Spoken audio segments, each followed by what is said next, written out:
Hi, everyone. So today I'm back with lesson 10. So this is the last of the lessons. So thank you for hanging in there with me and listening to some of my lessons learned. Of course, they're not all the lessons, but I think they are some of the major lessons that I've learned along my path and my journey. In lesson 9, I talked to you a little bit about releasing perfectionism and going for a B minus. Today, we're going to talk a little bit about focusing on lifestyle and not necessarily the results. Although we do have to have goals and understand what our future self will be, if we focus on the lifestyle, I think we get the results. They just kind of come along for the ride. As I said before, I have many women coming to me who are having a difficult time about getting those body goals, those health goals, those personal growth goals to stick. Maybe because there's a bump in a road that comes along and then they kind of get off track and then they have to kind of go on to the next one. And as you know, there's so many different programs. There's so much overwhelming information out there for each of you to try. And as you know, this was my path because I've tried a lot of different programs. I've been on a lot of roller coaster rides.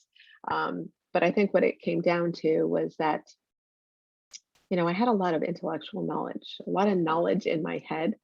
And but at the end of the day, I wasn't always living in rhythm. I wasn't embodying this knowledge. So it would be part of the time, but maybe not all the time. And there wasn't a lot of consistency around it. But I really had to embody it. So I had to kind of have a shift in mindset and stop fooling myself around this limited thinking, this limited belief again. It was just knowledge that I needed. I really needed to embody it within my body with the wisdom that I have. And you must be tired of thinking maybe about what you want or how you want to feel. And I'm sure that many of you are ready to be, you're ready to do, you're ready to heal and really have what you want. And I'm sure that many of you are ready to embody your dreams. And it's time to stop with those quick fixes and those roller coaster rides. And if you really want to be healthy and happy, I think we need to focus on lifestyle, not on results. Because I think that each of you are here for the long game. That what will really work is focusing on habits, on the results, because it's the lifestyle that's going to take you to your future self. So, again, lesson 10 is focus on lifestyle, not necessarily the results. And so, what lifestyle am I talking about? Am I talking about organic, paleo, vegan, vegetarian? The shiny object continues to sway from side to side. And as we know, modern culture and marketing is always going to continue to try and attract us to the next program and a new strategy. And don't get me wrong, because there is nothing wrong with trying new strategies or new things. I think that we should experiment with ourselves to see what works. But if someone was to give you a time proven, trusted process or system, how would you feel about that? And I've said before, if you change your habits, you change your life. But what habits are these? Well, here comes Ayurveda. Over 5,000 years ago, the Ayurvedic yogis developed Ayurveda. And the Ayurvedic masters, came up with these 10 habits.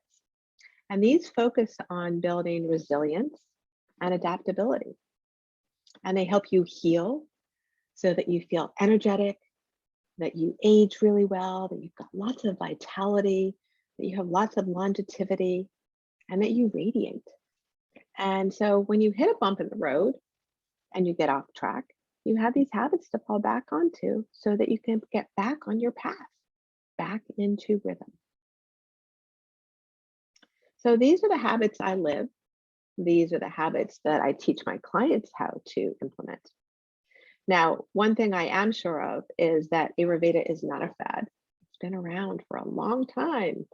5,000 years is a long time. And it actually might be a little bit counterculture, but you can bring it into modern day like I have and I have done with my clients. And so I think for those of you who are looking for a deep transformation, then it's here for you to discover. Our whole planet operates in this wisdom. We're part of nature, we're part of our ecosystem. And we can live in rhythm with this. And I would also say that I think that most holistic sciences actually follow Ayurvedic principles in some way, shape, or form. And you can find out about more of it if you want to online, if you'd like. If you want to age gracefully, if you want to live with tons of abundant energy, feel alive in your body, relieve yourself of aches and pains, sleep really well, and you want this, then you can really have this lifestyle change, not just the results. And as I've said before, you are the results of your habits. And you'll have to switch and sway out some old habits for new habits, but you get to understand what those old habits were and what those old patterns were. And it's also time really to probably release some of those outdated beliefs around yourself. And we know that we can't always do this by ourselves, right? That lifestyle is culture. And culture is made up of people and those people that you hang out with. Remember that lesson on hanging out with and the 5 closest people around you? So I'd love to save you some time, save you some money from the many years of experience that I've had. I wish I knew so much of this earlier when I was younger. Ayurveda has all the answers. It really does. And it created the path for you to care for your body and your body's rhythm. And all you need to do is step into it. Does this resonate with you? And are you fed up of going it on your own and running in circles? I want to do everything I can to help you find your way from overwhelm to come to a life of balance and ease and age with grace and feel good and be radiant so that you can thrive. So let's have this conversation so I can support you. I will put the link below so that you can schedule a discovery session and hope you do. All right, take care soon. Bye.